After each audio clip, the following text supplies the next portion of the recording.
आज आपके सामने प्रस्तुत है क्रांतिकारी चंद्रशेखर आजाद। भारत के मध्य प्रदेश राज्य में तत्कालीन अलीराजपुर रियासत में भंवरा नाम का गांव था। इस भंवरा नामक गांव में पंडित सीताराम तिवारी के घर 23 जुलाई 1906 को प्रसिद्ध क्रांतिकारी चंद्रशेखर आजाद का जन्म हुआ। चंद्रशेखर की माता का नाम जगरानी देवी था। बचपन में चंद्रशेखर का मुखमंडल चंद्रमा के समान तेजपूर्ण था, इसलिए जगरानी ने अपने पुत्र को प्रेम से चंद्रशेखर नाम से पुकारने लगी। बचपन में चंद्रशेखर का शरीर काफी कमजोर था, किंतु उनके चेहरे का आकर्षण सभी को मोह लेता था। इससे सब लोग उनसे काफी प्यार करते थे। जगरानी देवी अपने इस पुत्र पर विशेष ध्यान देती थी, क्योंकि उनके 3 पुत्रों को समय के क्रूर हाथों ने जन्म के समय ही उनसे हमेशा हमेशा के लिए छीन लिया था। चंद्रशेखर आजाद के जीवन की महत्वपूर्ण जानकारियां। नाम चंद्रशेखर आजाद, उपनाम आजाद, जन्म 23 जुलाई 1906, जन्म स्थान भंवरा मध्य प्रदेश, माता का नाम जगरानी देवी, पिता का नाम पंडित सीताराम तिवारी, परिवार अत्यंत निर्धन परिवार, शिक्षा प्रारंभिक शिक्षा गांव में, संस्कृति शिक्षा है वो बनारस में हुई। सार्वजनिक जीवन रोलट एक्ट का विरोध, जलियांवाला बाग हत्याकांड, साइमन कमीशन का विरोध, मोतीलाल व जवाहरलाल नेहरू से भेंट। क्रांतिकारी जीवन, क्रांतिकारी दल के लिए कर्ज, चांदनी चौक लूट, काकोरी लूट कांड, गवर्नर के पीए, सैंडर्स हत्याकांड, असेंबली बम धमाका। क्रांतिकारी मित्र राम प्रसाद बिस्मिल, भगत सिंह, यतीन्द्र नाथ दास। मृत्यु 27 फरवरी 1931। चंद्रशेखर आजाद के जीवन के कुछ प्रेरक व स्मरण योग्य प्रसंग। धीरे धीरे धुआं देकर दीर्घ काल तक जलने से प्रचंड आलोक के साथ एक क्षण में जलकर बुझ जाना अच्छा है। वीर चंद्रशेखर आजाद ने भी इस उक्ति को अपने जीवन में चरितार्थ किया। उन्होंने अपने जीवन के केवल 25 वसंतों में ही भारतीय इतिहास में अपना एक अद्वितीय स्थान बनाया। यूं तो चंद्रशेखर आजाद का अशेष जीवन का एक प्रेरक प्रसंग है, जिससे देशवासियों को त्याग भावना, देश प्रेम, निर्भीकता आदि शिक्षाएं प्राप्त होती हैं। फिर भी उनके जीवन में कुछ ऐसे प्रेरक दृष्टांत मिलते हैं जिनसे प्रत्येक मनुष्य उनके विषय में कुछ सोचने के लिए बाध्य हो जाता है। उसके हृदय में मातृभूमि के लिए अपने पूर्ण यौवन में समस्त सुख सुविधाओं तथा भोगों आदि का परित्याग करके वीर गति प्राप्त करने वाले इस अद्भुत व्यक्तित्व के लिए अनायास ही श्रद्धा का भाव उत्पन्न हो जाता है। अनेक विद्वान लेखकों ने आजाद के जीवन के प्रेरक प्रसंगों को अपनी पुस्तकों में वर्णित किया है। इन्हीं में से कुछ प्रसंग यहाँ प्रस्तुत किए जा रहे हैं। एक बार किसी ने गणेश शंकर विद्यार्थी को बताया कि आजाद के माता पिता की स्थिति बड़ी दयनीय थी। उनके पास खाने को कुछ नहीं था। इससे विद्यार्थी जी को बड़ा दुख हुआ। आजाद के आने पर उन्होंने उन्हें 200 रुपए दिए और कहा कि वह इन रुपयों को अपने माता पिता के लिए भिजवा दे। आजाद ने रुपए ले लिए, किंतु दल के कार्यों पर खर्च कर दिए। जब वह पुनः विद्यार्थी जी से मिले तो विद्यार्थी जी ने उनसे पूछा क्या वे रुपए उन्होंने माता पिता के लिए भेज दिए। इस पर आजाद बोले, विद्यार्थी जी, मेरे माता पिता को तो फिर कभी न कभी कुछ खाने पीने को मिल जाता, किंतु मेरी पार्टी के लिए कई ऐसे युवक हैं जिन्हें कई बार भूखों ही रहना पड़ता है। मेरे माता पिता वृद्ध हैं, मर भी गए तो देश को कोई हानि नहीं होगी, किंतु मेरी पार्टी का कोई एक युवक भूख से तड़प तड़प मर जाए तो ये हमारे लिए बहुत ही शर्म की बात होगी और देश को इससे बहुत ही हानि होगी। आजाद और उसके साथी खनिया धाना के राजा के यहाँ रहे।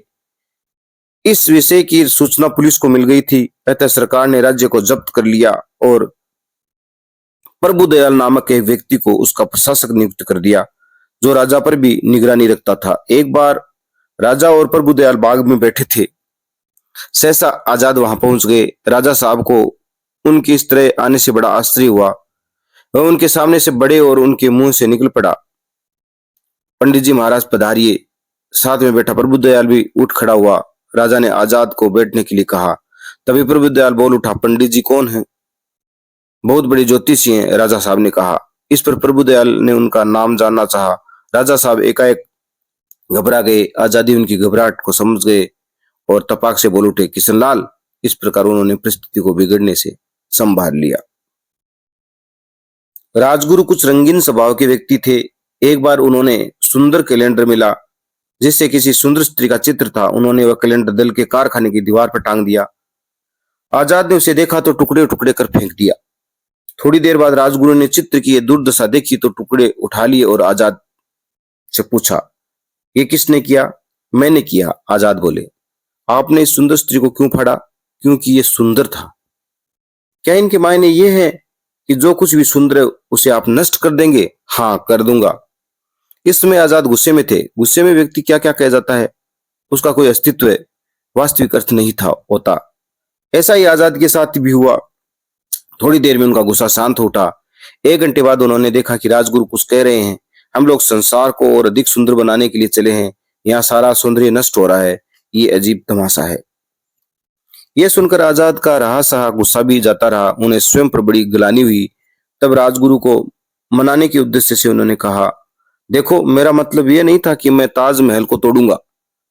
मेरा मतलब यह था कि हमने ब्रह्मचार्य की प्रतिज्ञा की है और हमारा लक्ष्य केवल वही होना चाहिए।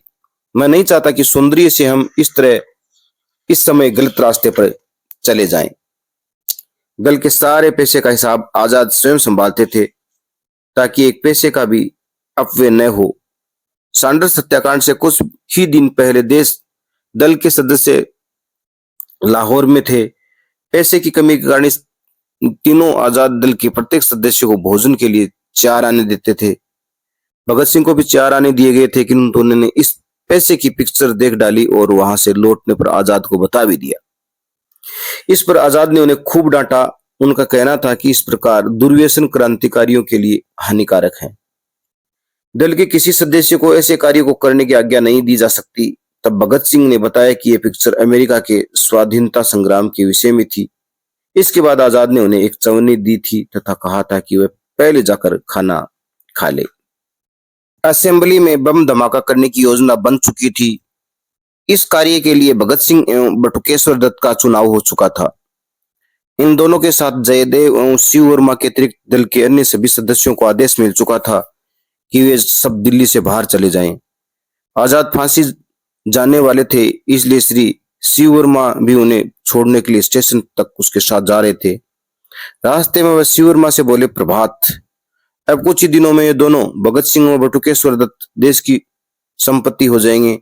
तब तक के लिए मेहमान समझकर इनके आराम तकलीफ का ध्यान रखना। 1921 में जब उसकी अवस्था 15 वर्ष के लगभग थी और उन्हें पहली बार 15 बेतों की सजा मिली थी। बैंत लगने के बाद उनका सारा शरीर लहूलुहान हो गया था। जब जेल के नियमों के अनुसार उन्हें 3 आने दिए गए, उन्होंने वह पैसे जेलर गंडा सिंह के मुंह पर दे मारे और वहां से चले गए। एक बार भगत सिंह ने आजाद से कहा, पंडित जी, आप हमें अपनी जन्मभूमि और रिश्तेदारों के विषय में बताएं ताकि कोई ऐसी वैसी घटना हो जाए तो हम उसकी सहायता कर सकें और देशवासियों को यह बता सकें कि शहीद कहाँ पैदा हुए थे। इस पर आजाद ने कुछ नाराजगी व्यक्त करते हुए कहा, क्या तुम्हारा संबंध मुझसे है या मेरे रिश्तेदारों से? मेरी पैदाइश, मेरे माता पिता के संबंध में तुम्हें पूछने की क्या जरूरत? मेरे घर के लोग किसी की सहायता नहीं चाहते और न मैं चाहता हूं कि मेरी जीवनी लिखी जाए। यदि तुम इसी तरह बात करते हो तो गोपनीयता हमारे वाली शपथ का क्या होगा? अशफाकुल्ला के भाई का संस्मरण 19 शब्दों में। मैं अशफाकुल्ला के फांसी घर में मिला। अशफाकुल्ला ने मुझसे यह पूछा कि क्या मुकदमा लड़ने के लिए पैसे की जरूरत है। इस पर मैंने कहा कि तुम कैदी हो, तुम क्या कर सकते हो? पर अशफाकुल्ला ने कहा, मैं आपको पैसे भेजूंगा। मैं शाहजहांपुर लौट गया। इसके 1 हफ्ते बाद मैं खाना खा रहा था तो मुझसे मिलने आया तो मैंने देखा कि नौजवान खड़ा है। मैंने पूछा कि क्या मामला है? नौजवान बोला, अशफाक ने आपको कुछ पैसे भेजे हैं। कहकर उसने मुझे रुपए का थैला दिया। मैंने पूछा, आपका क्या नाम है? वह बोला, मैं आपको सब कुछ बताऊंगा पर पहले मुझे एक माचिस दीजिए, मैंने सवेरे से बीड़ी नहीं पी है। मैंने वह थैला ले लिया और माताजी को सौंप दिया और उनसे पूछकर माचिस लेकर नौजवान से मिलने पहुंचा। पर वहां कोई नहीं था। उस थैले में 200 रुपए थे। एक हफ्ते बाद मैं अशफाक के पास गया और मैंने सारी बात बताई। इस पर अशफाक ने मुस्कुराकर कहा, वे चंद्रशेखर आजाद थे, उनके सिर पर इनाम है, इसलिए वे सावधानी बरतते हैं। अशफाक को फांसी लगने के बाद उनके भाई उनके शव को मालगाड़ी से ला रहे थे।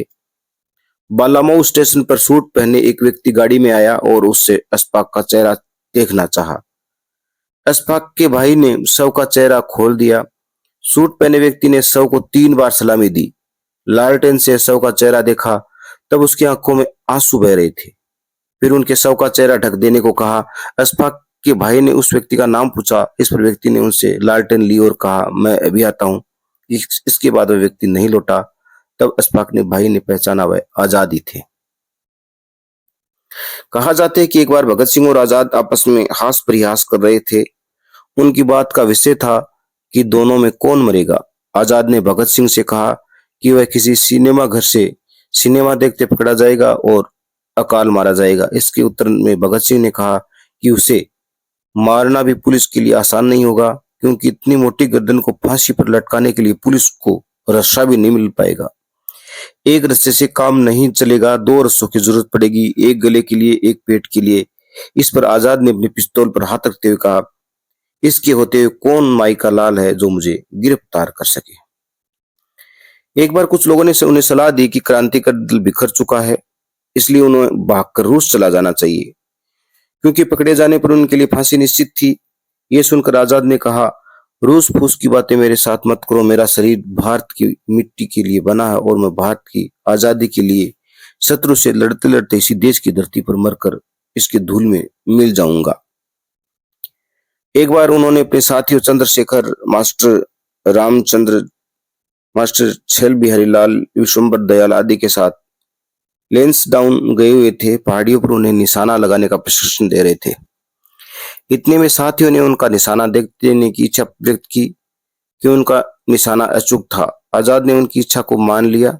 साथियों ने किसी पेड़ के एक पत्ते पर निशाना लगाने को कहा। आजाद ने निशाना लगाया और 5 गोलियां चला दी, किंतु पत्ता नहीं गिरा। साथियों को बड़ी निराशा हुई और उन्हें समझ लिया निशाना चूक गया। अंत में पत्ता तोड़ा गया। उनमें 5 गोलियों के अलग अलग 5 छिद्र बने हुए थे। ये देखकर उनके साथी उनकी प्रशंसा किए बिना नहीं रह सके। चंद्रशेखर आजाद का व्यक्तित्व और उनके विचार। भारतीय इतिहास में चंद्रशेखर आजाद एक अविस्मरणीय, अद्वितीय एवं अद्भुत व्यक्तित्व हैं। एक अत्यंत साधारण, जिसे निर्धन कहा जा सकता है, ऐसे परिवार में जन्म लेकर भी उन्होंने भारतीय स्वतंत्रता के इतिहास में जो भूमिका निभाई, वह अपने आप में सर्वथा अनूठी है। उनकी पारिवारिक पृष्ठभूमि तथा उनके कार्यों को देखते हुए कोई भी व्यक्ति सहसा ये कहने के लिए विवश हो जाता है कि चंद्रशेखर आजाद जैसी गौरवमय विभूतियां विरले ही पैदा होती हैं, जो स्वयं एक आदर्श बनकर आने वाली पीढ़ियों के लिए एक संदेश देती हैं कि व्यक्ति की आर्थिक स्थिति अथवा उसकी अपनी पारिवारिक पृष्ठभूमि सामान्य से निम्न होने पर भी यदि व्यक्ति में योग्यता है तो वह स्वयं अपना स्थान निर्मित कर लेता है। उस व्यक्ति का अपना अस्तित्व ही महत्वपूर्ण है। इसके लिए उसे धन संपत्ति पर घर परिवार, शिक्षा दीक्षा तथा आयु की भी आवश्यकता नहीं होती। यद्यपि चंद्रशेखर आजाद ने अपने विचारों की व्यक्ति के लिए कोई पुस्तक नहीं लिखी और न ही उन्होंने कोई लंबे चौड़े भाषण भी दिए, फिर भी उनके क्रांतिकारी जीवन के कार्यों से उनके व्यक्तित्व तथा विचारों की सुस्पष्ट अभिव्यक्ति हो जाती है। उनके जीवन के इन कार्यों को जो गुण है वो इस प्रकार से हैं। एक स्वनिर्मित व्यक्तित्व है। चंद्रशेखर आजाद का जन्म एक अत्यंत निर्धन परिवार में हुआ था। उनके पिता की आर्थिक स्थिति इतनी दयनीय थी कि वे अपने पुत्र को शिक्षा देने के लिए किसी पाठशाला में भेजने में भी असमर्थ थे। दल के संदर्भ में उनकी इसी निर्धन पारिवारिक स्थिति का वर्णन करते हुए भगवान दास ने लिखा है, आजाद के साथियों यानी उनके नेतृत्व में काम करने वालों में शायद ही किसी को उनसे कम स्कूली शिक्षा मिली होगी। शायद ही कोई उनसे अधिक गरीब की हालत में उत्पन्न हुआ होगा। उनके साथ उनके पिता, भाई या किसी अन्य संबंधी भी देशभक्ति, त्याग, तपस्या, वीरता या अन्य किसी प्रकार के बड़पन की छाया भी नहीं लगी हुई थी। इस विषय में मनमंथ नाथ गुप्त ने भी लिखा है, उनके पिता पंडित सीताराम बहुत मामूली नौकरी करते थे। इसलिए अंग्रेजी पढ़ने का कोई प्रश्न ही नहीं उठा। आजाद संस्कृत पढ़ने के लिए काशी भेजे गए। ब्राह्मण विद्यार्थी थे, इस कारण खाना पीने तथा रहने की मामूली व्यवस्था हो गई। काशी में धार्मिक लोगों की ओर से संस्कृत छात्रों के लिए छात्र निवास तथा क्षेत्र खुले हुए थे। कभी कभी लोटा कंबल ऐसी चीजें भी बांटती रहती थी। कभी कभी कुछ दक्षिणा भी मिलती थी। इन विद्वानों की उपयुक्त पंक्तियों से आजाद के परिवार की तथा इन परिस्थितियों की जिसका सामना उन्हें अपने बाल्यकाल में तथा अध्ययन के दिनों में करना पड़ा था, स्पष्ट अभिव्यक्ति हो जाती है। किंतु आजाद ने सिद्ध कर दिखाया कि इस प्रकार की स्कूली शिक्षा ये सब कुछ नहीं है। व्यक्ति की पारिवारिक स्थिति चाहे कितनी भी दयनीय क्यों न हो, चाहे उन्हें कहीं भी शिक्षा न मिली हो, इससे उसकी अपनी जन्मजात योग्यता छिपी नहीं रह सकती। इनके न होने पर व्यक्ति अपनी योग्यता के बल पर उन्नति के चरम शिखर पर पहुंच सकता है, एक आदर्श प्रस्तुत कर सकता है, जिसके आगे बड़े बड़े धनवानों एवं सुशिक्षित को नतमस्तक हो जाना पड़ता है। इसी तथ्य की ओर संकेत करते हुए मनमंथ नाथ गुप्त ने आजाद के विषय में लिखा है, अवश्य चंद्रशेखर आजाद कम पढ़े लिखे केवल स्कूल कॉलेज की दृष्टि से ही थे, पर उनमें पढ़ी हुई पुस्तकों का सार ग्रहण करने की बड़ी शक्ति थी। इसके अलावा वह शुरू से लेकर हमेशा ऐसे सुपठित क्रांतिकारियों के साथ रहे जो बड़े विद्वान होने के साथ ही दिन भर सैद्धांतिक तर्क करते रहते थे। स्पष्ट है आजाद को सुशिक्षित क्रांतिकारियों का साथ मिला था। इसके साथ ही व्यवहारिक ज्ञान के लिए वस्तुतः किसी शिक्षा की कोई अनिवार्य आवश्यकता है भी नहीं। विश्व का इतिहास इस बात का साक्षी है कि विश्व के अनेक महापुरुष अशिक्षित थे। वस्तुतः आजाद के व्यवहारिक ज्ञान से उनके दल के सभी सदस्य अत्यधिक प्रभावित थे। इसलिए नए क्रांतिकारी दल हिंदुस्तान समाजवादी गणतांत्रिक सेना के संगठन पर आजाद को उसका प्रधान सेनापति बनाया गया। व्यवहारिक ज्ञान की प्रवीणता तथा शिक्षा प्राप्त करना दो भिन्न भिन्न चीजें हैं। कोई आवश्यक नहीं कि सुशिक्षित व्यक्ति व्यवहारिक ज्ञान से भी परिपूर्ण ही हो। व्यवहारिक सूझबूझ, साहस, देशभक्ति की भावना, नैतिकता आदि सद्गुण व्यक्ति की जन्मजात उपलब्धियां होती हैं। आजाद का व्यक्तित्व इन गुणों से परिपूर्ण था। उनके इसी गुण का वर्णन करते हुए श्री भगवान दास लिखते हैं, उन्होंने नेता का पद, पुस्तकीय ज्ञान, व्यवहारिक सूझबूझ, अदम्य साहस और सर्वोपरि अपने साथियों की सुख सुविधाओं की हार्दिक स्नेहपूर्ण चिंता और उनके गाढ़े समय में कुशल नेतृत्व प्रदान करके ही पाया। इसी विषय को और अधिक स्पष्ट करते हुए मनमंथ नाथ गुप्त लिखते हैं, बौद्धिक तर्कों से ही आदमी समझता है, ये कहना भूल है, अन्य बातों का असर होता है। एक व्यक्ति की पृष्ठभूमि जिसे आध्यात्मिक लोग उसे निकलने वाली ज्योति कहेंगे, उनकी ईमानदारी, उनका विश्वास, सब बात पर असर पड़ता है। उदाहरण स्वरूप कई बार बुद्धि पर यानी समझने की प्रक्रिया पर सौंदर्य, रस, रूप, गंध, शब्द और स्पर्श का भी भारी असर होता है। अपने इस व्यवहारिक ज्ञान के कारण यह सुशिक्षित क्रांतिकारियों के नेता बने थे। भगत सिंह जैसे सुशिक्षित विद्वान भी उनके व्यक्तित्व के सामने श्रद्धा से झुक जाते थे। आजाद वास्तव में गुदड़ी के लाल थे, ऐसे लाल जिन्होंने अपने आलोक से दुनिया को एक नया प्रकाश दिखाया। नैतिक चरित्र बल के प्रतीक। आजाद एक सच्चे देशभक्त थे। उनके लिए मातृभूमि की स्वतंत्रता ही एकमात्र लक्ष्य बन गई थी। अपने इस उद्देश्य की प्राप्ति के लिए उन्होंने जीवन के सभी सुखों एवं भोगों का परित्याग कर दिया था। वह संस्कृत के विद्यार्थी रह चुके थे। फलतः उन्होंने गीता का भी अध्ययन किया होगा। इसलिए उन्होंने कदाचित गीता से ये शिक्षा ग्रहण की थी कि विषय वासनाओं के ध्यान से आसक्ति, आसक्ति से काम, काम से क्रोध, क्रोध से अज्ञान, अज्ञान से स्मृति विभ्रम, स्मृति विभ्रम से बुद्धिनाश तथा बुद्धिनाश से सर्वात्मा पतन निश्चित होता है। अर्थात किसी भी लक्ष्य को प्राप्त करने के लिए विषयों से दूर रहना नितांत आवश्यक है। इसलिए आजाद ने जीवन में एक प्रशंसनीय चरित्र बल के दर्शन होते हैं। उनका चरित्र एक आदर्श है। वह प्रत्येक स्त्री में अपनी मां के दर्शन करते थे। इस विषय में उनके दल से कुछ अन्य सहयोगियों के विचार उनसे कुछ भिन्न थे। कुछ साथी स्त्रियों के प्रेम के चक्कर में दल को हानि पहुंचा चुके थे। इसलिए आजाद अपने साथियों को इस बात से दूर ही रहने की सलाह देते थे। उनकी इन आदर्श सच्चरित्रता के विषय में श्री वीरेंद्र ने लिखा है, चंद्रशेखर आजाद के जीवन का सबसे उजागर पक्ष था महिलाओं के विशेष में उनका रवैया। वह सदा उनके उनसे दूर रहते थे। उनका अपना शरीर बहुत सुंदर था, निरंतर कई वर्ष परिश्रम एवं व्यायाम करके उन्होंने उसे बनाया था। इसलिए एक दो बार कुछ ऐसी घटनाएं भी हो गई कि नौजवान औरतों ने उन्हें अपने जाल में फंसाने का प्रयत्न किया।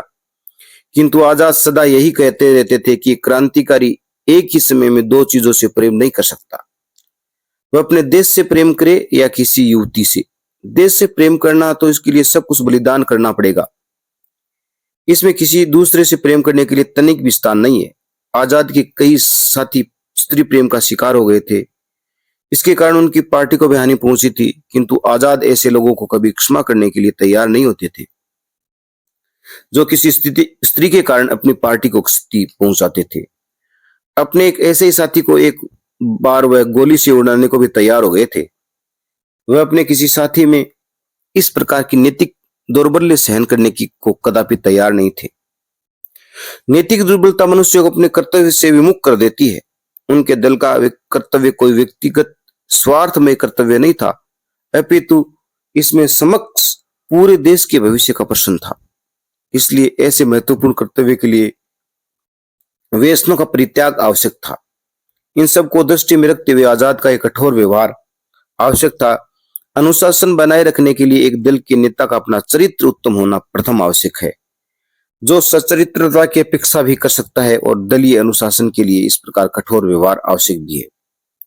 इससे पहले घटना का उल्लेख किया जा चुका है। जब वह ठाकुर मलखान सिंह के यहाँ रात में सोए हुए थे तो उसकी एक बहन की सहेली उनके बिस्तर पर आकर बैठ गई थी। वस्तुतः ऐसी घड़ियां व्यक्ति के चरित्र का परीक्षा काल होती है। ऐसी परिस्थिति में वह अपने यौवन के चरम शिखर पर थे। अपने पर नियंत्रण रख पाना हर किसी के वश की बात नहीं है। ऐसा अद्भुत आत्म संयम केवल आजाद जैसे व्यक्ति में ही संभव है। भारतीय संस्कृति की विशेषता है कि यहाँ नारी को सम्मानपूर्ण नजरों से देखने की शिक्षा दी गई है। आजाद पर अपनी संस्कृति का पूर्ण प्रभाव था, इसलिए वह चारित्रिक उदारता के साथ ही हर स्त्री को सम्मान का पात्र समझते थे। इस प्रसंग में उनकी डकैती का उल्लेख पहले ही हो चुका है। इस डकैती में उन्होंने अपने दल की एक सदस्य को गोली भी मार दी थी, क्योंकि वह उस घर की जहां डकैती जारी जा रही थी एक युवती के साथ दुर्व्यवहार कर रहा था। क्रांतिकारियों का लक्ष्य मातृभूमि को पराधीनता के बंध से मुक्त कराना था। वे कोई आतंकवादी नहीं थे। दल के उक्त सदस्य का व्यवहार क्रांतिकारियों के सिद्धांतों के विरुद्ध था। इस प्रकार का दुराचरण आजाद कभी सहन नहीं कर सकते थे। उस समय की परिस्थितियों में जब उनके सामने मातृभूमि की स्वतंत्रता ही एकमात्र लक्ष्य थी, दल के सदस्यों को इस प्रकार के नैतिक पतन से बचाना दल के नेता का और भी अधिक महत्वपूर्ण कर्तव्य बन जाता था। विपत्ति के समय में सुरक्षा के नियमों में और भी कठोरता आ जाती है। इसलिए आजाद इस मामले में दल के सदस्यों को बिल्कुल भी ढील नहीं देना चाहते थे। इस समय वे सब केवल दल के कार्यों पर ही ध्यान दें, ये उन्हें अभिष्ट था। अतः वह नहीं चाहते थे कि दल का कोई भी सदस्य स्त्री प्रेम की चर्चा भी करे। इस प्रकार की चर्चा होने पर वह प्राय कहा करते थे, फिर वही चुंबक वाली बात जिसे लगा ले डूबा। केवल स्त्री विषय ही नहीं, वह युवकों को हर बुराई से दूर रखना चाहते थे। वह प्राय कहा करते थे, क्रांतिकारी को स्त्री, शराब और सिगरेट इन तीनों से दूर रहना चाहिए। ये तीनों वस्तुएं किसी भी समय उनका बेड़ा गर्क कर सकती हैं। इसका यह अर्थ नहीं था कि वह स्त्री से घृणा करते थे। वह स्त्री को सम्मानपूर्ण स्थान देना चाहते थे। ऐसी ही अपेक्षा वह दल के अन्य सदस्यों से भी करते थे, किंतु साथी भावनाओं से बहकर वह युवक अपना कर्तव्य भूल जाए, इसके लिए वह पूर्णतः विरोध थे। परंपरा एवं प्रगतिशीलता के समन्वय के प्रतिरूप। उनका जन्म एक ब्राह्मण परिवार में हुआ था जो पारंपरिक रूढ़ियों से मुक्त नहीं था। यूं भी इस समय के समाज में आज की तुलना में अधिक रूढ़ियां व्याप्त थी। जात पात, छुआछूत, खान पान आदि पारिवारिक रूढ़ियों का आजाद की प्रारंभिक जीवन में स्वाभाविक रूप से प्रभाव था। इसके साथ ही वह संस्कृत के विद्यार्थी रहे, अतः उस वातावरण का प्रभाव भी उनमें रहा था। इस प्रकार के वातावरण में जन्म लेकर तथा इसी प्रकार के वातावरण में शिक्षा प्राप्त करके यदि उनके प्रारंभिक जीवन में समाज की इन कुरीतियों का प्रभाव रहा भी हो, तो इससे कई आश्चर्य की बात नहीं है। अपने वातावरण से मुक्त रह पाना एक बालक के लिए प्राय असंभव ही होता है। हिंदू समाज वहां छुआछूत आदि कुप्रथाओं से ग्रस्त है, वही इसके कुछ महत उज्जवल पक्ष भी है। अतः आजाद ने कुछ कुप्रथाओं को भी ग्रहण नहीं किया। अपितु उस महत् पक्ष को भी लेकर चले गए। सच तो यह है कि बाद में वे क्रांतिकारी दल में उन्होंने इन बुराइयों के लिए अपने जीवन में कोई स्थान नहीं रहने दिया, जबकि अच्छाइयों को अपने से कभी अलग नहीं होने दिया।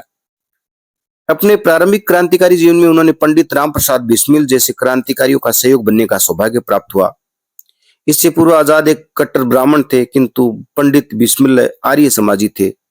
उनमें आर्य समाज की धार्मिक सामाजिक उदारता कूट कूट कर भरी थी। परिणामतः आजाद भी उनसे प्रभावित हुए और छुआछूत आदि संकीर्णताएं उनके जीवन से जाती रही। वह इन भावनाओं को निसारता को समझ गए। इसके बाद वह अमर शहीद भगत सिंह के संपर्क में आए, जो कार्ल मार्क्स के सिद्धांतों तथा रूस की महान क्रांति के से प्रभावित थे, और इन्हीं सिद्धांतों के संपर्क में आने के बाद हिंदुस्तान समाजवादी गणतांत्रिक के अध्यक्ष बने। इन सब के प्रभाव से उनके विचारों में परिवर्तन आया। वह भी कार्ल मार्क्स के समाजवादी सिद्धांतों से प्रभावित हुए बिना नहीं रहे। इस प्रकार एक कट्टर ब्राह्मण चंद्रशेखर तिवारी अपने उदार आर्य समाजी और फिर एक प्रगतिशील समाजवादी बन गए। किंतु विशेष ध्यान देने योग्य बात यह है कि अपने धर्म के प्रशंसनीय सांस्कृतिक पक्ष का उन्होंने कभी परित्याग नहीं किया। यद्यपि पहले स्त्री के विषय में उनका दृष्टिकोण कुछ अनुदार अवश्य रहा, वह दल में उनके प्रवेश के ही विरुद्ध थे, परंतु अब क्रांतिकारियों विशेषकर भगत सिंह के संपर्क में आने से उनके इस दृष्टिकोण में परिवर्तन आ गया था। साथ ही ये भी सत्य है कि वह प्रबल समर्थक थे। आजाद में हुए कुछ परिवर्तनों का उल्लेख भगवान दास ने अपनी निम्नलिखित शब्दों में किया है। हमें यह ध्यान रखना चाहिए कि मध्य भारत की एक छोटी सी रियासत अलीराजपुर के गांव में कट्टर ब्राह्मण के घर आजाद का जन्म हुआ था, जिसे यदि जात पात, छुआछूत और नारी के प्रति 13वीं सदी की मनोवृत्ति वाला कहा जाए तो अनुचित नहीं होगा। और फिर इस वातावरण से प्रगति करते करते वह 20वीं सदी के तृतीय दशक के भारतीय क्रांतिकारियों की अग्र पंक्ति के नेता बने। 10-12 वर्ष की आयु में कट्टर ब्राह्मण के रूप में संस्कृत पढ़ने के लिए घर से भागकर काशी पहुंचे। वहां राष्ट्रीय लहर में रंगे, सत्याग्रह किया, बैंतों की सजा पाई और क्रांतिकारियों में शामिल हो गए। अमर शहीद राम प्रसाद बिस्मिल के नेतृत्व में उनके विचारों में आर्य समाजीपन आया और छुआछूत, मूर्ति पूजा आदि को वह निसार समझने लगे। बाद में भगत सिंह के संपर्क में धीरे धीरे उन्हें समाजवादोन्मुख धर्मनिरपेक्ष दृष्टिकोण अपनाया और भारतीय समाजवादी प्रजातंत्र सेना के प्रधान सेनानी हुए। निश्चित ही कट्टर ब्राह्मणवादी बालक से इस अग्र पंक्ति के क्रांतिकारी प्रगतिशील नौजवान नेता के विकास की प्रगति उनके अनेक स्तर पर बहुत समय में आजाद ने पार किए। स्त्रियों के संबंध में आजाद अपने व्यक्तिगत जीवन में तो सदा एक निष्ठिक ब्रह्मचारी रहे। पहले इस दल के स्त्रियों के प्रवेश के विरुद्ध ही थे और इसलिए थे कि उनके नेतृत्व में पूर्व यही परंपरा थी, परंतु बाद में स्त्रियों ने दल में काम किया और खूब अच्छी तरह किया। अंतिम दिनों में आजाद बड़े उत्साह से दल की सभी स्त्रियों को गोली चलाना, निशाना लगाना आदि सिखाते थे। दल में सहानुभूति रखने वाले व्यक्तियों के घरों में स्त्रियों को भी अपने लिए उत्साहित करते थे और क्रांतिकारी कार्यों में अपने पति का सक्रिय सहयोग करने के लिए उन्हें बार बार तरह तरह की प्रेरणा देते थे। स्त्रियों में उनका व्यवहार बड़ा सरल और आत्मीयतापूर्ण होता था। यह सब होते हुए भी इस बात के घोर शत्रु थे कि कोई दल का सदस्य स्त्रियों के प्रति अनुचित रूप से आकृष्ट हो, परंतु पति पत्नी दोनों क्रांतिकारी कार्यों में लगे, इससे अधिक अभिष्ट बात उनकी कोई नहीं थी। इन सभी से स्पष्ट है कि स्वाभाविक रूप से आजाद के विचारों में अपने साथियों के विचारों का प्रभाव पड़ा। पहले वह कट्टर ब्राह्मण थे, फिर आर्य समाज से प्रभावित हुए और अंत में वह समाजवाद की ओर उन्मुख हुए। उन्होंने पारिवारिक वातावरण से प्राप्त रूढ़ियों से संबंध विच्छेद कर लिया, जो उनकी निरंतर प्रगतिशीलता का सूचक है, किंतु उनकी प्रगतिशीलता सृजनात्मकता थी। पर आजाद की आदर्श नेतृत्व क्षमता। अपना क्रांतिकारी जीवन आजाद ने श्री सचिंद्र नाथ सन्याल के नेतृत्व में प्रारंभ किया। काकोरी कांड के बाद यह क्रांतिकारी दल छिन्न-भिन्न हो गया था। उन्होंने नए सिरे से क्रांतिकारी दल का संगठन करने का प्रयत्न किया और संयोग से उन्हें राजगुरु भगत सिंह और जैसे साथी मिल गए थे। सबने मिलकर हिंदुस्तान समाजवादी गणतांत्रिक सेना बनाई। सभी साथी आजाद की योग्यता से प्रभावित हुए, अतः उन्हें इस नए दल का सेना कमांडर इन चीफ बनाया गया। दल के नेता के रूप में उनका उत्तरदायित्व और भी बढ़ गया। इस पद की गरिमा को आजाद ने बनाए रखा। सर्वप्रथम दल के नेता को स्वयं को अनुशासित रखना पड़ता है। इसी तथ्य को दृष्टि में रखकर आजाद ने अपने आचरण एवं अनुशासन को सदा बनाए रखा, जिसके माध्यम से उन्होंने दल के सदस्यों के लिए एक आदर्श प्रस्तुत किया। वह दल की छोटी छोटी बातों की उपेक्षा करने पर आने वाले समय में भयंकर समस्याओं का सामना करना पड़ सकता है। वह दल के नेता थे, अतः दल के सारे पैसों को अपने पास रखते थे ताकि उनका अपव्यय न हो। वैसे ही दल के पास सदा पैसे की कमी बनी रहती थी, अतः आजाद एक एक पैसे को बहुत सोच समझकर खर्च करते थे। इस विषय में वीरेंद्र की निम्नलिखित पंक्तियां विशेष उल्लेखनीय हैं। अपने खर्चों के विषय में भी आजाद बहुत सचेत थे। उनका दृष्टिकोण ये था कि जो भी रुपए मिलता है वह लोग उन्हें इसलिए देते हैं कि क्रांतिकारी युवक सारा समय देश के लिए लगाते हैं और कोई काम नहीं कर सकते, इसलिए उनके गुजारे के लिए इधर उधर से रुपया मिल जाता है। वह किसी प्रकार की फिजूलखर्ची पर नहीं लगाया जाना चाहिए। चूंकि आजाद पार्टी के नेता थे, अतः रुपया भी वह अपने पास ही रखते थे, स्वयं अपने साथियों में बांटते थे। आज के हालात तो कुछ और हैं। कोई जमाना था, विशेषतः जिन दिनों लाहौर के सैंडर्स की हत्या हुई थी या विधानसभा में बम फेंका गया था, उन दिनों आजाद हर साथी को 4 आने प्रतिदिन दिया करते थे। एक नेता के लिए इस प्रकार का आदर्श दलीय अनुशासन के लिए आवश्यक भी है। इसलिए वह सदा अपने मित्र साथियों को सूरा, सुंदरी व धूम्रपान से दूर रहने की सलाह देते थे और स्वयं इन सबसे पूर्णतः दूर रहते थे। ये सत्य कि आजाद एक निर्धन परिवार में उत्पन्न हुए और उन्होंने कोई समुचित शिक्षा भी प्राप्त नहीं की थी, किंतु उनके नेतृत्व की एक जन्मजात प्रतिभा थी। उनके इसी गुण के कारण उनके दल में कभी उनके विरुद्ध आवाज नहीं उठाई गई तथा दल आदर्श के रूप में निरंतर कार्य करता रहा। उनके इस कुशल नेतृत्व की प्रशंसा तथा उसके रहस्य पर प्रकाश डालते हुए इस दल के सदस्य रह चुके श्री भगवान दास ने लिखा है, आजाद के साथी यानी उनके नेतृत्व में काम करने वाले में शायद ही किसी को उनसे कम स्कूली शिक्षा मिली होगी, शायद ही उनके उससे अधिक गरीबी की हालत में उत्पन्न हुआ होगा। उनके साथ उनके पिता, भाई तथा अन्य किसी संबंधी की देशभक्ति, त्याग और तपस्या या अन्य किसी प्रकार की बड़पन की छाया भी नहीं लगी हुई थी। अमर शहीद भगत सिंह और अपने साथियों में उन्होंने नेता का पद पुस्तकीय ज्ञान पर आधारित होते तर्क बल पर ही नहीं, व्यवहारिक सूझबूझ, अदम्य साहस और सर्वोपरि अपने साथियों की सुख सुविधा की हार्दिक स्नेहपूर्ण चिंता रखकर और गाढ़े समय में कुशल नेतृत्व प्रदान करके ही पाया था। अपने साथियों और संपर्क में आने वालों के जीवन में केवल एक राजनीतिक मूल्य के रूप में नहीं, एक व्यक्तिगत भावमूल्य के रूप में घर कर लेने के लिए अपने गुण विशेष में ही आजाद की सफलता निहित थी। उनके कृत्रिम स्नेहपूर्ण व्यक्तिगत व्यवहार ने भी उन्हें साथियों का प्रिय नेता बना दिया और उनके हृदय में उनके लिए ऐसा विश्वास उत्पन्न कर दिया कि उनके संकेत मात्र पर प्राण देने के लिए तैयार रहा करते थे। दल में आजाद के नेतृत्व को स्वीकार करने के संबंध में भी कोई झंझट या झगड़ा नहीं हुआ। ये बात आजाद की प्रशंसा की तो है, साथ ही उन साथियों की सच्चाई, लगन, निर्भिमानता को भी ये भली भांति व्यक्त करती है, जो विद्या, बुद्धि और बलिदान कर सकने की अपनी तत्परता में किसी प्रकार भी कम न थे। वस्तुतः आजाद के कुशल नेतृत्व का परिणाम था कि दल के अन्य सभी सदस्य उसने अधिक शिक्षित एवं अपने घरों में अधिक आर्थिक स्थिति वाले होने पर भी दल में एकता के सूत्र में बंधे हुए थे। वन में शेर का कोई भी संस्कार या राज्याभिषेक नहीं किया जाता, फिर भी वह अपने स्वयं के विक्रम से वन का राजा बन जाता है और मृगेंद्र कहा जाता है। इसी प्रकार घर परिवार तथा किसी प्रकार की पृष्ठभूमि न होने पर भी आजाद अपनी योग्यता के बल पर क्रांतिकारियों के दल के नेता बने और क्रांतिकारी आंदोलन के इतिहास में उन्होंने एक सर्वथा नवीन अध्याय की रचना की। अदम्य साहसी व वीर श्रेष्ठ चंद्रशेखर आजाद का अदम्य साहस उनके व्यक्तित्व की एक अनंतम विशेषता थी। बाल्यकाल से वीर गति को प्राप्त होने तक उनके जीवन में सर्वत्र उनके इसी गुण के दर्शन होते हैं। कोई भी अवसर ऐसा नहीं दिखाई देता जब उनमें भय या लेस मात्र भी दिखाई देता हो।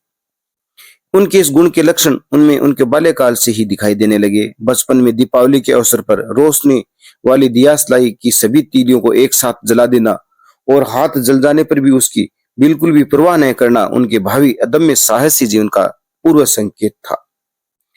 इसके बाद केवल 15 वर्ष की अवस्था में विदेशी सामान की दुकान पर धरना देने वाले सत्याग्रहियों पर पुलिस ने अत्याचारों को देखकर उनका खून खोल उठा था। वह अपने पर काबू न रख सके थे तथा उन्हें वहां पर पड़ा पत्थर पुलिस दरोगा के माथे पर दे मारा था। इतनी छोटी अवस्था में ऐसी साहसपूर्ण कार्य, वह भी विदेशी शासन में, निश्चय बहुत बड़े साहस का कार्य था। इस अपराध में पकड़े जाने पर अदालत में मजिस्ट्रेट ने उन्होंने जिस साहस से अपना नाम आजाद, पिता का नाम स्वतंत्रता तथा घर का नाम कारागार बताया, वह प्रशंसनीय तो है ही, इसके साथ ही वह किशोर से इस प्रकार के सारगर्भित उत्तरों को सामान्यतः वहां कहाँ अपेक्षा की जा सकती है। मजिस्ट्रेट द्वारा 15 बेंतों की सजा सुनाने से बेंत लगने तक कहीं भी उन्होंने भय का प्रदर्शन नहीं किया और सजा के बाद उन मिलने वाले पैसों को जेलर के मुंह पर दे मारा। उनके पूरी क्रांतिकारी जीवन में पुलिस सदा उनके पीछे पड़ी रही, किंतु उन्होंने सदा साहस का परिचय दिया। उन एक बार जब अपनी माँ से मिलने गए थे तो तभी उन्हें सूचना मिली कि पुलिस उसके पीछे पड़ी है। इस पर पुलिस से सीधी टक्कर लेने के लिए तैयार हो गए थे, किंतु भगत सिंह ने उन्हें रोक लिया था।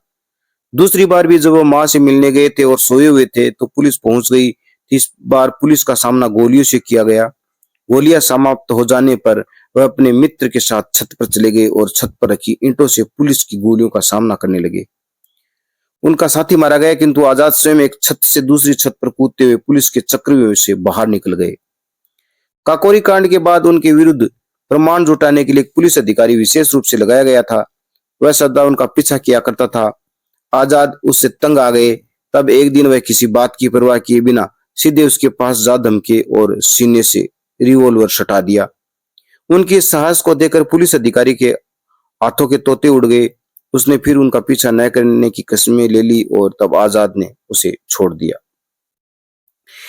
कई बार वह वेश बदलकर पुलिस व गुप्तचरों के जाल से निकले। भगत सिंह की गिरफ्तारी के बाद उन्होंने जेल से छूटने की योजना भी बनाई थी, जो दुर्भाग्य से सफल न हो सकी और 1929 में वायसराय गाड़ी को बम से उड़ाने का प्रयत्न भी किया, जो सफल न हो सका। इस प्रकार आजाद का समय जीवन की साहसिक कार्यों से भरा हुआ था और अंत में साहस के साथ पुलिस का सामना करते हुए वीर गति को प्राप्त हुए थे। उनमें साहस की भावना कूट कूट कर भरी हुई थी। वस्तु तो वह जन्मजात आजाद थे, परंतु कहना था कि वह शत्रु की गोलियों का सामना करने को तत्पर रहते थे। वह आजाद थे। आजादी ना रहने पर विकल्प में मृत्यु भी उन्हें अभिष्ट थी।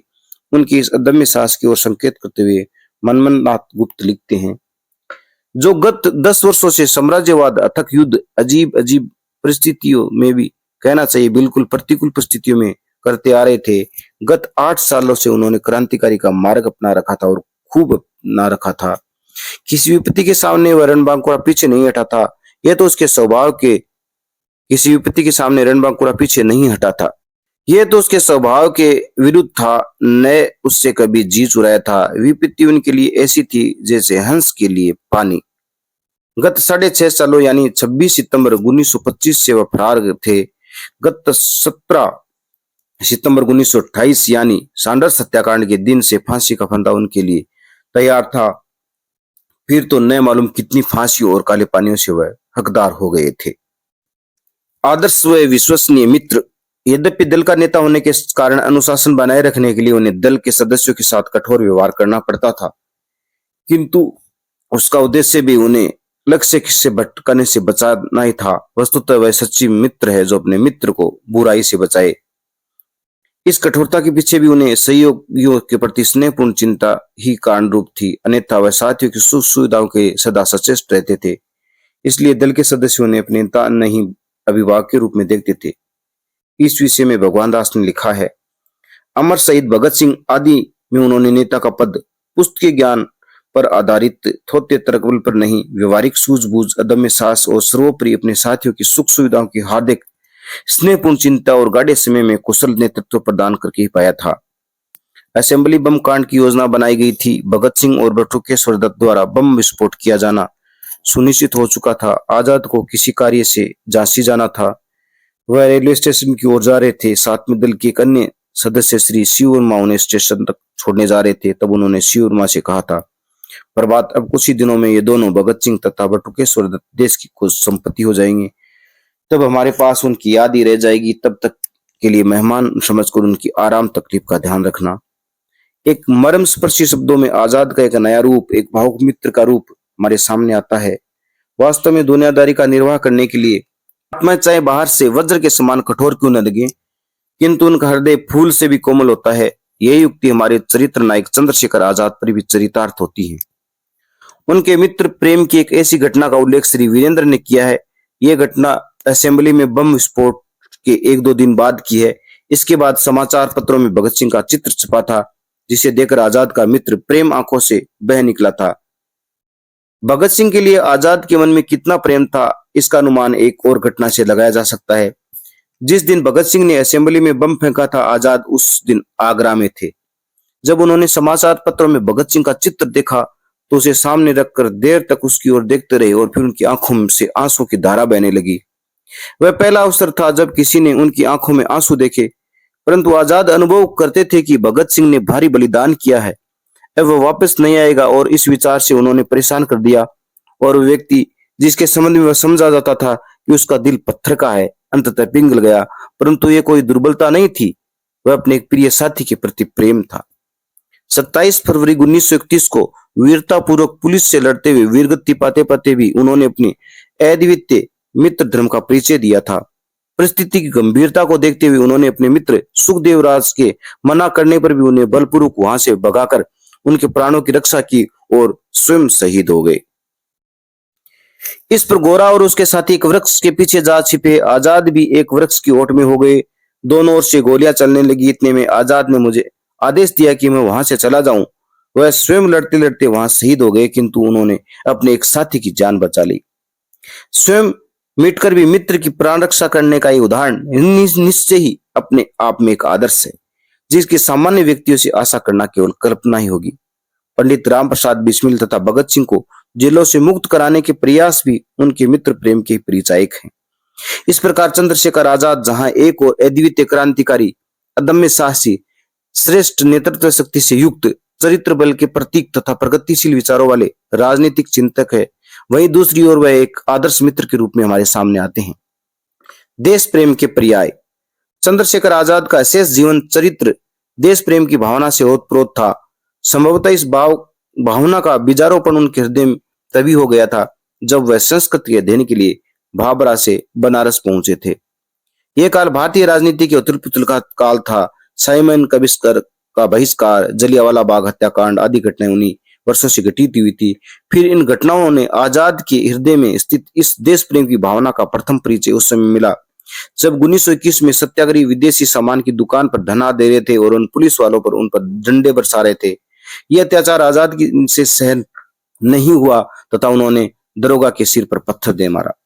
इसके बाद आजाद पूर्णतः देश प्रेम के रंग में रंग गए।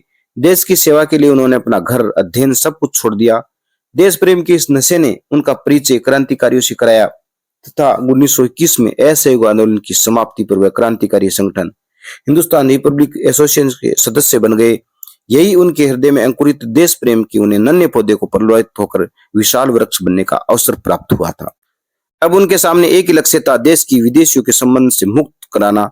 उन्होंने जो भी कार्य किया, चाहे वह डकैती हो, ठगी हो, हिंसा हो या क्रांतिकारी दलों का संगठन हो, सब कुछ अपने इस लक्ष्य को ध्यान में रखकर किया। इस लक्ष्य को प्राप्त करने के लिए उन्होंने जीवन के सभी सुखों को तिलांजलि दे दी और सुख दुखों का आलिंगन किया। अपने इस लक्ष्य को प्राप्त करने के मार्ग में वह संसार के अन्य सुखों को बाधक समझते थे, इसलिए वह अपने अन्य साथियों को भी इनसे दूर रहने का परामर्श देते थे। उनका स्पष्ट उद्घोष था, देश से प्रेम करना है तो इसके लिए सब कुछ बलिदान करना पड़ेगा। इसे किसी दूसरे से प्रेम करने के लिए तनिक भी स्थान नहीं है। देश प्रेम के लिए सर्वस्व बलिदान करने पर यह उद्घोष उनके जीवन का सैद्धांतिक पहलू मात्र नहीं था, अपितु उनके जीवन का क्रियात्मक व्यवहार था। उदाहरण स्वरूप उनके जीवन की घटना को लिया जा सकता है। श्री गणेश शंकर विद्यार्थी जी ने उन्हें 200 रुपए दिए थे ताकि वह पैसे को अपने माता पिता के लिए भिजवा दे, कि उनकी हालत इतनी दयनीय हो गई थी कि भूख मर रहे थे, किंतु आजाद ने वह रुपया दल के सदस्यों को खर्च कर दिया।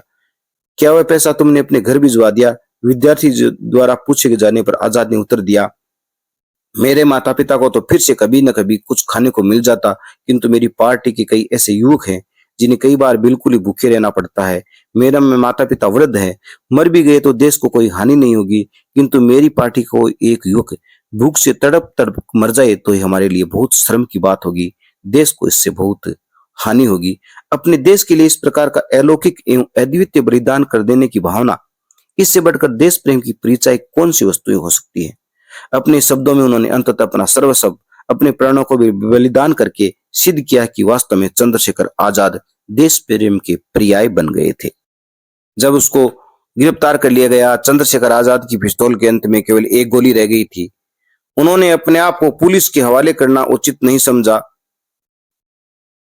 अंत में चंद्रशेखर आजाद की पिस्तौल में अंत में केवल एक ही गोली रह गई थी। उन्होंने अपने आप को पुलिस के हवाले करना उचित नहीं समझा, इसलिए पिस्तौल को अपनी कनपट्टी पर रखकर अपनी अंतिम गोली अपने भेजे में उतार ली। इस प्रकार भारत माता के इस वीर सपूत ने अपने जीवन की अंतिम घड़ी तक अपनी आजादी का परिचय देते हुए अपना आजाद नामक सार्थक कर लिया। पुलिस के कायर और डरपोक सिपाही उनके शव के पास जाने से भी डर रहे थे।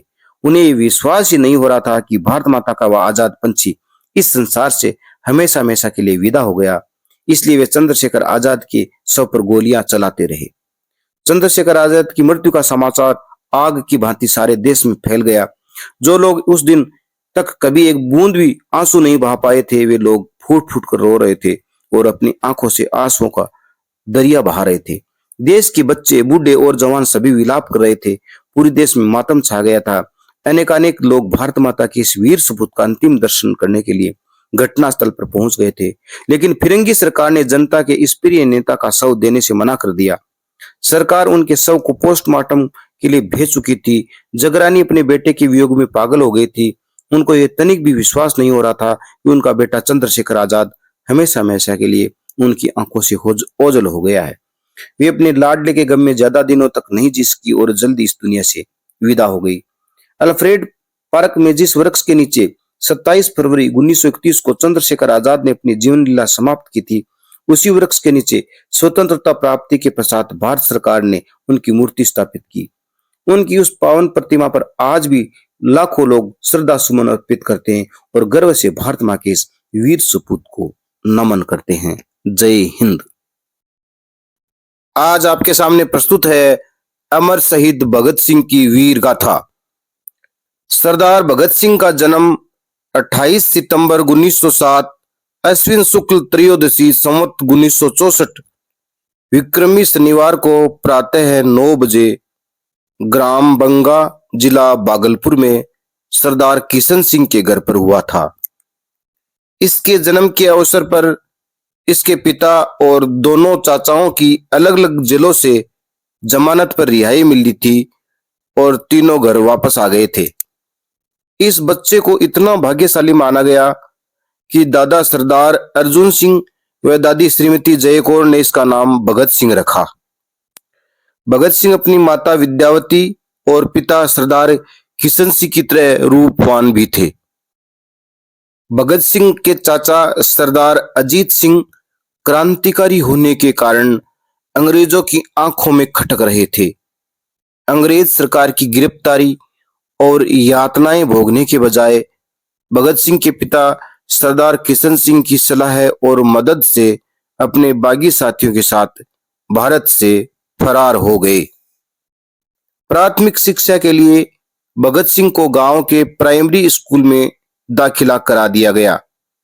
इन्हें धर्म और विचारों में क्रांति पुरुष दादा सरदार अर्जुन सिंह तथा वात्सल्य की प्रतिमूर्ति दादी जय कौर का पूरा पूरा साथ मिला। भगत सिंह को उनके दादा स्वामी दयानंद सरस्वती के चरित्र से जुड़ी कहानियां तथा वैदिक धर्म की अनेक बातें बताते थे। भगत सिंह ने धर्म कर्म की बातों में से कर्म की का ही पाठ पढ़ा। धर्म की सतही बातों से वे विरक्त ही रहे। क्रांतिकारी साहित्य पढ़ने में भगत सिंह की बहुत रुचि बढ़ गई थी। चौथी कक्षा तक पहुंचते पहुंचते उन्होंने विभिन्न क्रांतिकारियों की बहुत से पुस्तकें पढ़ डाली थी। इसके कारण भगत सिंह बहुत छोटी आयु में ही क्रांति की भावना से ओतप्रोत होने लगे और वे विचारों में बड़ों को और भी पीछे छोड़ने लगे थे। भगत सिंह जन्मजात क्रांतिकारी तो थे ही, मित्रता की भावना से वह बचपन से ही ओतप्रोत रहे, जो अपने विचारों के अनुरूप मित्र मंडली जुटाने में आगे चलकर काम आई। उन्होंने 16-17 वर्ष की आयु में ही अपने क्रांतिकारी मित्रों की टोली बना ली थी और समूचे देश में क्रांति की ज्वाला धधकाकर इस देश को गुलामी की जंजीरों से मुक्त कराने के लिए हंसते हंसते 23 वर्ष की आयु में फांसी के फंदे को चूम लिया था। भगत सिंह पढ़ने में बहुत तेज थे। घर में क्रांतिकारी साहित्य की कमी नहीं थी।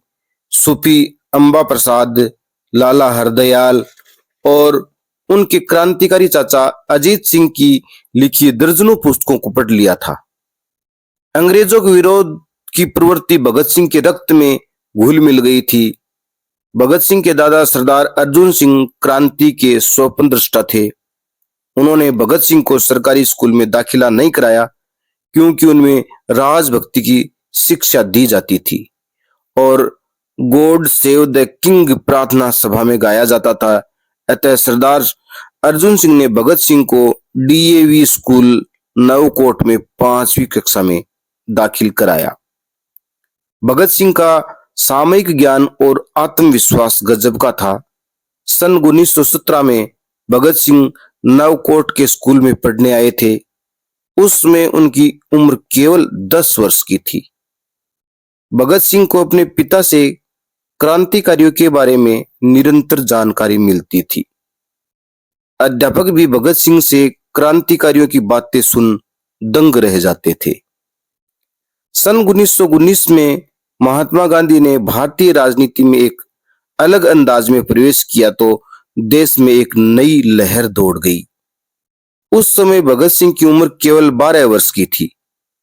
उनके किशोर मन पर अंग्रेज और अंग्रेजी हुकूमत को लड़ने का संकल्प और दृढ़ हो गया। महात्मा गांधी के प्रति भगत सिंह का मन श्रद्धा से भर गया। 13 अप्रैल 1919 को अमृतसर में जलियांवाला कांड हो गया, जिसमें पंजाब के लेफ्टिनेंट गवर्नर डायर ने नियत हजारों लोगों को भून डाला। सत्याग्रह आंदोलन के द्वारा समूचे भारत के नेता के रूप में स्थापित हो चुके महात्मा गांधी ने 10 अप्रैल 1919 को राजनीतिक चेतना जगाने के लिए पंजाब की ओर प्रस्थान किया, परंतु सरकार ने उन्हें गिरफ्तार कर लिया। पंजाब के नेता डॉक्टर सत्यपाल व डॉक्टर किचलू को अमृतसर में गिरफ्तार कर लिया गया। इसके विरोध में पंजाब की जनता में उफान आ गया और लाहौर में हड़ताल हो गई। 11 अप्रैल 1919 को लाहौर की बादशाही मस्जिद में मुसलमानों ने हिंदू भाइयों को जुम्मे की नमाज के लिए आमंत्रित किया। उस दिन हिंदू मुसलमानों ने साथ साथ नमाज पढ़ी। यह नमाज सांप्रदायिक एकता का प्रतीक थी। हिंदू मुस्लिम एकता के संकल्प और राष्ट्रीय आंदोलन की आंधी का बवंडर देखकर ब्रिटिश सरकार बौखला गई। जैसा कि पूर्व में लिखा जा चुका है, 13 अप्रैल 1919 को अमृतसर के जलियांवाला बाग में कर्नल डायर ने नियत थे सैकड़े लोगों को बिना किसी चेतावनी के मौत के घाट उतार दिया था। उस समय भगत सिंह केवल 12 वर्ष के थे। वह इस खबर को सुनकर सन्न रह गई। दूसरे दिन वे ठीक समय पर उठे, तैयार हुए और घरवालों की दृष्टि से स्कूल चले गए। स्कूल जाने के बहाने वे स्कूल न जाकर सीधे अमृतसर पहुंचे और जलियांवाला बाग में पहुंच गए। पुलिस वाले सतर्क थे, किंतु वह बालक पुलिस से लुकता छिपता वहां पहुंच ही गया। जलियांवाला बाग में मानव रक्त के धब्बे बिखर पड़े थे। भगत सिंह ने अपनी जेब से एक छोटी सी शीशी निकाली और झटपट खून से रंगी मिट्टी से शीशी को पूरा भर लिया और अच्छी तरह कसकर उसे अपनी जेब में रख लिया। उन्होंने घर पर आकर उस शीशी को एक स्थान पर रख दिया और उस पर फूल चढ़ाए। शहीदों की स्मृति में फूल चढ़ाने का उस दिन से उनका नियम बन गया। सन 1919 से 1921 तक भगत सिंह के मन में एक मंथन चलता रहा। परस्पर चर्चा के बाद जो सारांश निकला वह अंग्रेज क्रूर है, उन्होंने देश को गुलाम बना रखा है। जलियांवाला बाग के हत्याकांड के बाद पूरे देश में प्रेम ज्वाला भड़क पड़ी थी। जलियांवाला बाग के हत्याकांड के बाद पूरे देश में देश प्रेम ज्वाला भड़क उठी थी। नौजवानों के खून में उबाल आ गया। गांधी सहित सभी कांग्रेसी नेता उत्तेजित हो गए। अंग्रेजों के प्रति क्रोध और घृणा की भावना जन जन में भर गई। इस घटना के बाद 2 वर्ष बाद तक भगत सिंह के मन में मंथन चलता रहा और सन 1921 में उन्होंने फैसला कर लिया कि वे अब स्कूल छोड़ देंगे। भगत सिंह उसमें 9वीं कक्षा में पढ़ते थे। उन्होंने स्कूल छोड़ दिया।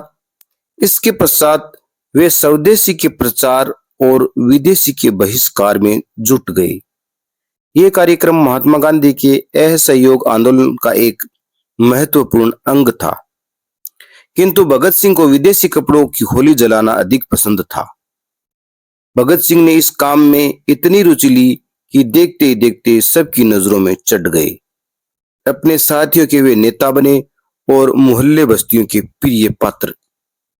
अंग्रेजी शासन के खिलाफ उन्होंने इतनी रुचि ली कि वे सभी टोलियों में सबसे अलग चमकने लगे।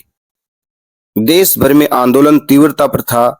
प्रदर्शन, सभाएं, नारेबाजी, घेराव, विरोध प्रदर्शन की लगभग सभी शैलियां व्यवहार में लाई जा रही थी। इसी बीच 5 फरवरी 1922 को गोरखपुर जिले के चौरी चौरा नामक स्थान पर कांग्रेस का जुलूस नियंत्रण खो बैठा। उत्तेजक नारे लगाते हुए प्रदर्शनकारियों की भीड़ ने पुलिस की टुकड़ी को घेर लिया और थकियाते हुए थाने तक ले गए। फिर थाने को आग लगा दी गई। इस घटना में 21 सिपाही और थानेदार जीवित जल गए। आंदोलन के प्रणेता और साहसी नेता महात्मा गांधी इस घटना से बड़े दुखी हुए और उन्होंने 12 फरवरी 1922 को बारडोली में कांग्रेस समिति की सभा बुलाई और गांधी जी ने इस घटना की कटु आलोचना करते हुए आंदोलन स्थगित कर दिया। इस फैसले की देश भर में आलोचना हुई, यहाँ तक कि जेल में बंद पंडित मोतीलाल नेहरू तथा लाला लाजपत राय जैसे नेताओं ने गांधी जी के इस निर्णय के प्रति आक्रोश प्रकट किया। साथ ही क्रांति की उमंग में अपनी पढ़ाई छोड़कर आए युवा वर्ग को भी भारी निराशा हुई। इस घटना ने भगत सिंह के मन को फिर अंतर्द्वंद से भर दिया। गांधी जी द्वारा हिंसा के संपूर्ण बहिष्कार और अहिंसा के पूर्ण स्वीकार की बात भगत सिंह के गले में उतर नहीं पाई। गांधी जी का यह दर्शन भगत सिंह को प्रभावित न कर सका। इसी सोच विचार के मध्य भगत सिंह के जहन में एक प्रदीप्त क्रांतिकारी युवक सरदार करतार सिंह सराबा का चेहरा उभर आया, जिसे 19 वर्ष की आयु में 15 सितंबर 1915 को क्रूर अंग्रेज न्यायाधीश ने फांसी की सजा सुनाई थी। न्यायाधीश के इस निर्णय पर करतार सिंह ने कहा था, थैंक यू, आपको धन्यवाद। सरावत के एक साथी को आजीवन कारावास की सजा सुनाई थी। इस पर प्रतिक्रिया व्यक्त करते हुए उसने कहा था, मैं काला पानी नहीं, फांसी चाहता हूं। इस घटना से प्रभावित होकर भगत सिंह ने निर्णय ले लिया कि करतार सिंह सराबा का रास्ता, हिंसा और दबाव का रास्ता ही उनका रास्ता होगा। अहिंसा की दब्बू नीति से ब्रिटिश साम्राज्य के घुटने नहीं टिकाए जा सकते। उनका मानना था कि देश की आजादी के लिए लड़ना, दुश्मन की ताकत को चोट पहुंचाना और निरंतर सशस्त्र संघर्ष तथा बलिदानों से देश में क्रांति की ज्वाला भड़काना व देश का मनोबल ऊंचा करते जाना ही पूर्ण स्वतंत्रता प्राप्त करने का एकमात्र रास्ता है। भगत सिंह के पिता सरदार किशन सिंह, जो क्रांतिकारी गतिविधियों से जुड़े थे, अपने पुत्र भगत सिंह में एक सफल क्रांतिकारी के बीज देख रहे थे। उन्होंने निश्चय कर लिया कि वे अपने पुत्र भगत सिंह को क्रांति पथ पर आगे बढ़ने के लिए तटस्थ रहकर उनका मार्गदर्शन करेंगे। यह विचार कर सरदार किशन सिंह ने अपने पुत्र भगत सिंह को नेशनल कॉलेज में दाखिला करवा दिया।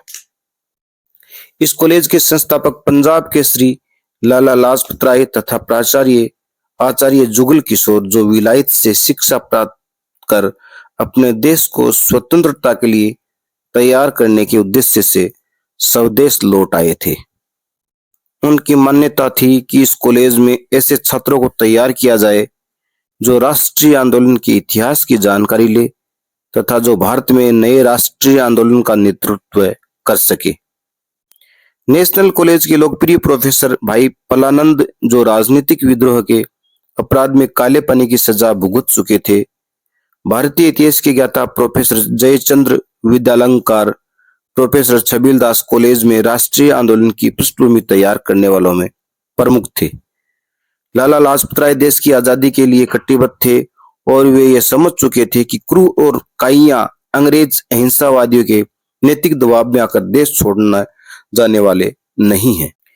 इन्हें देश से भगाने के लिए सुनियोजित तथा देशव्यापी तीव्र हलचल की आवश्यकता पड़ेगी और इसके लिए युवा पीढ़ी को तैयार करना होगा।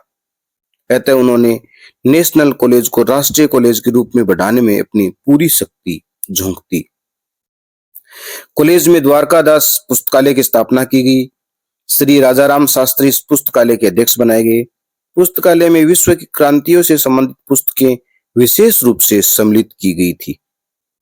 भगत सिंह को क्रांतिकारियों के कारनामे, उनके विचार और दर्शन पढ़ने में बचपन से ही विशेष रुचि थी। यूं तो भगत सिंह ने बहुत कुछ पढ़ा था, परंतु समाजवाद व साम्यवाद उन्हें बहुत अच्छा लगा। भगत सिंह ने आयरलैंड, इटली और रूस के क्रांतिकारी आंदोलनों का गहन अध्ययन किया, लेकिन वे फ्रांसीसी अराजकतावाद तथा अन्य निबंध नामक इस पुस्तक का भगत सिंह ने कई बार अध्ययन किया। इस पुस्तक में आए वेल्लांग के प्रसंग से बहुत प्रभावित हुए।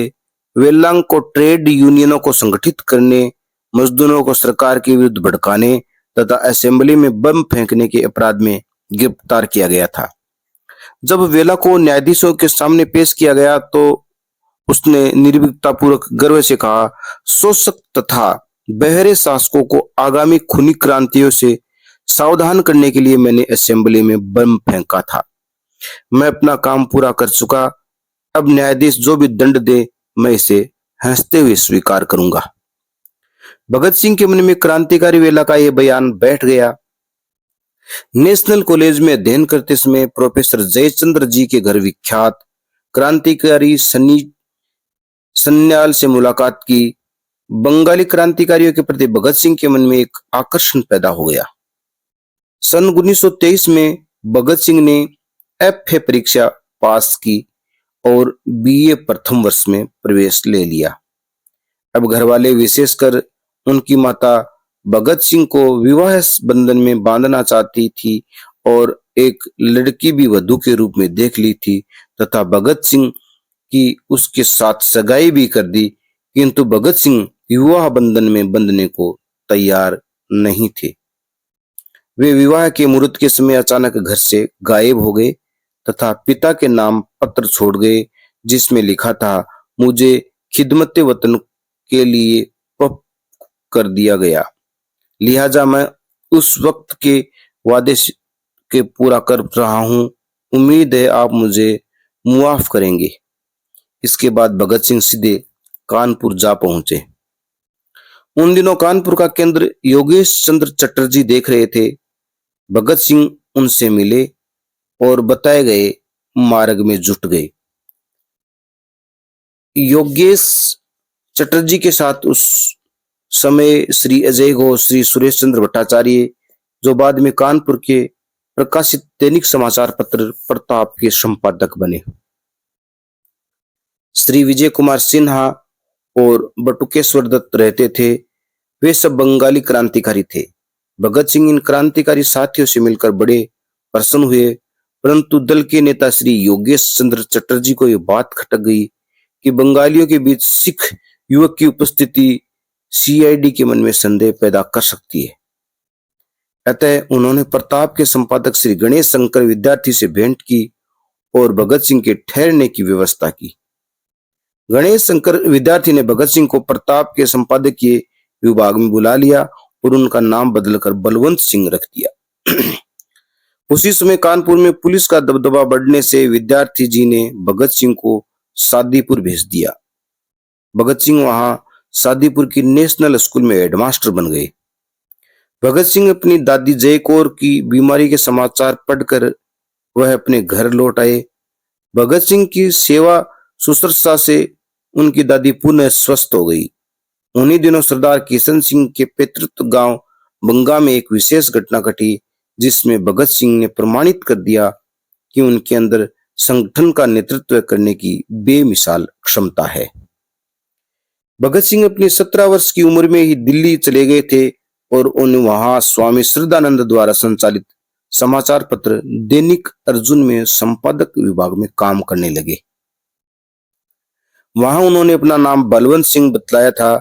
भगत सिंह के दिल में इस समय देश को अंग्रेजों के चंगुल से मुक्त कराने का जितना जुनून था, उतनी ही पीड़ा उन्हें यह सब देखकर होती थी कि भारतीय लोग विदेशी हुकूमत से लड़ने के लिए एकजुट होकर लड़ने के बजाय एक दूसरे की टांग खींचने में लगे हुए थे।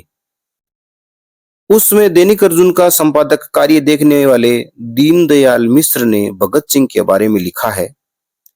भगत सिंह ने उनसे कहा था कि मातृभूमि की इस दुर्दशा को देखकर मेरा मन छलनी हो रहा है। एक और विदेशियों के अत्याचार हैं, तो दूसरी ओर भाई भाई का गला काटने को तैयार है। इस हालात में मातृभूमि के बंधन कैसे कटेंगे? भगत सिंह कुछ दिनों के बाद दिल्ली से कानपुर चले गए। कानपुर में उस समय गंगा में बाढ़ आई हुई थी। भगत सिंह बाढ़ पीड़ितों की सहायतार्थ चल रहे काम में जुट गए। इसके बाद भगत सिंह कानपुर से जालौर चले गए। वहां पर इसके बाद क्रांतिकारी भगत सिंह कानपुर से लाहौर चले गए। वहां पर क्रांतिकारी साथियों को इकट्ठा कर नौजवान भारत सभा की स्थापना के काम में जुट गए। इसी समय उसे श्रेष्ठ क्रांतिकारी श्री भगवती चरण के साथ काम करने का अवसर मिला। नौजवान भारत सभा में उस समय देश के अनेक महान क्रांतिकारी आ जुड़े थे। श्री रामकिशन बीए सभा के अध्यक्ष थे। कांग्रेस के गरम दल के श्री केदारनाथ सहगल, डॉक्टर शेफुद्दीन किचलू, लाला पिंडीदास, लाला लालचंद्र फलक तथा डॉक्टर सत्यपाल शामिल थे। इन क्रांतिकारियों ने आगे की योजना बनाई। ब्रिटिश सरकार असेंबली में 2 बिल पेश करने वाली थी। एक था जन सुरक्षा विधेयक तथा दूसरा था औद्योगिक विवाद विधेयक। पहले विधेयक का उद्देश्य था देश भर में उठ रहे आंदोलन को कुचलना तथा दूसरे उद्देश्य था मजदूरों को हड़ताल के अधिकार से वंचित करना। इस विधेयक का विरोध करने पर वायस राय ने अपनी प्रतिष्ठा का प्रश्न बनाकर वीटो पावर का इस्तेमाल करना चाहा। क्रांतिकारी संगठन ने फैसला किया कि जैसे ही वायसराय वीटो पावर का इस्तेमाल कर विधेयकों के पास होने की घोषणा करे, उसी समय असेंबली में बम गिराया जाए। बम गिराने की योजना तय हो जाने के बाद भगत सिंह और बटुकेश्वर दत्त ने दिल्ली में अपने फोटो खिंचवाए। जयदेव और शिव वर्मा के अतिरिक्त सभी साथियों को आदेश दिया गया कि वे दिल्ली से बाहर चले जाएं। जब असेंबली में विधेयक पास हो गया, तभी सरदार भगत सिंह मुस्कुरा पड़े और असेंबली में बम फेंक कर धमाका कर दिया। 8 अप्रैल 1929 को जिस समय असेंबली के सदस्य सदन में प्रवेश कर रहे थे, भगत सिंह और बटुकेश्वर दत्त दीर्घ में अपने लिए निर्धारित स्थानों पर जाकर बैठ गए। दोनों ने खाकी कमीज और निकर पहन रखी थी। जो ही वायसराय के आदेशों से निर्मित विधेयक पास होने की घोषणा होने लगी थी, भगत सिंह ने सरकारी बेंचों के नीचे की जमीन पर बम फेंक दिया। भगदड़ मच गई। इसके बाद भगत सिंह ने अपना भरा हुआ पिस्तौल निकाला और छत की ओर हाथ उठाकर 2 फायर किए।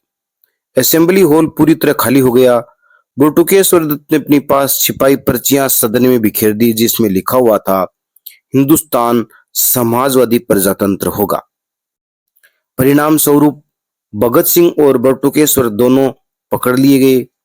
पुलिस को उन्होंने बयान देने के लिए मना करते हुए कहा, हम अपने बयान कोर्ट में ही देंगे। भगत सिंह का अपने बयान न्यायालय में देने का मकसद ये था कि पूरी दुनिया उनके बयानों को सुनेगी। देश की जनता जानेगी कि असेंबली में बम फेंकने का उद्देश्य क्या था। भगत सिंह चाहते थे कि देश से साम्राज्यवाद तथा सामंतवाद का पूरी तरह खात्मा होकर मेहनतकश और साधन रहित व्यक्तियों को खुलकर जीने का अधिकार मिल सके। सन 1929 को भगत सिंह तथा बटुकेश्वर दत्त को एडिशनल न्यायाधीश मिस्टर पूल के न्यायालय में पेश किया गया। उस समय केवल वकील, निकट संबंधी तथा प्रमुख समाचार पत्रों के प्रतिनिधि ही मौजूद थे। इसके बाद में 4 जून 1929 को दिल्ली की सेशन न्यायालय में कार्यवाही शुरू हुई। भगत सिंह ने अपने बयान में कहा कि निर्मम क्रूरता से राष्ट्र नहीं कुचला जा सकता। फ्रांस और रूस में भी क्रांतिकारी आंदोलनों को नहीं कुचला जा सका। भारत में भी कोई भी शक्ति उसे नहीं कुचल सकती। अपने हमें फांसी पर चढ़ा देने से क्रांति गति नहीं रोकी जा सकती। हमने चेतावनी देकर अपने कर्तव्य का पालन किया है। भगत सिंह के इस वक्तव्य से पूरे देश में क्रांति का संदेश फैल देश की धारा ही मोड़ दी। पुलिस की गाड़ी में जब भगत सिंह और बटुकेश्वर दत्त को ले जाया जा रहा था, तब वे मस्ती में शहीद राम प्रसाद बिस्मिल्लाह की ये पंक्तियां गुनगुना रहे थे। मेरा रंग दे बसंती चोला, मेरा रंग दे, इस रंग में रंग सिवाने, माँ का बंधन खोला, मेरा रंग दे बसंती चोला। यही रंग हल्दी घाटी में खुलकर था खेला, नव बसंत में भारत के हित वीरों को आए मेला, मेरा रंग दे बसंती चोला। न्यायालय में कार्रवाई जब प्रारंभ हुई, उस दौरान न्यायालय में क्रांतिकारियों से मिलने देश के अनेक लोग आए। श्री सुभाष चंद्र बोस, रफी अहमद किदवई, मोहनलाल सक्सेना, मोतीलाल नेहरू, राजा कालाशंकर, के.एफ. नरीमन तथा गुरुदत्त सिंह। आगे चलकर ट्रिब्यूनल के प्रेसिडेंट जस्टिस कोल्ड स्ट्रीम इनकलाब जिंदाबाद के नारे गाने पर आग बबूला हो गया। क्रांतिकारियों ने जोश में भरकर वंदे मातरम कहा और स्वर मिलाकर क्रांतिकारी गीत गाने लगे। सरफरोशी की तमन्ना अब हमारे दिल में है, देखना है जोर कितना बाजुए कातिल में है। 7 अक्टूबर सन 1930 को ट्रिब्यूनल का एक विशेष दूत जेल में आया और उसने फैसला सुना दिया कि भगत सिंह, राजगुरु और सुखदेव को फांसी और कुछ अन्य को काला पानी की सजा होगी। भगत सिंह अपने साथियों के साथ फांसी मंच की सीढ़ियां चढ़ने लगे। बीच में भगत सिंह थे, बाएं सुखदेव और दाएं राजगुरु। तीनों ने एक साथ नारा लगाया, इनकलाब जिंदाबाद, साम्राज्यवाद मुर्दाबाद। तीनों ने एक साथ अपने सामने वाले फांसी के फंदे को पकड़ा, चूमा और हाथों से अपने गले में डाल लिया और अमर शहीद हो गए। अमर शहीद भगत सिंह के इस अमर बलिदान को भारत के निवासी कभी नहीं भुला पाएंगे। उनका बलिदान युवा पीढ़ी के कर्णधारों को सदैव मातृभूमि की सेवा के लिए प्रेरित करता रहेगा। ये बात अक्सर सत्य है कि शहीदों की चिताओं पर लगेंगे हर वर्ष मेले, वतन पर मिटने वालों का यही बाकी निशा होगा।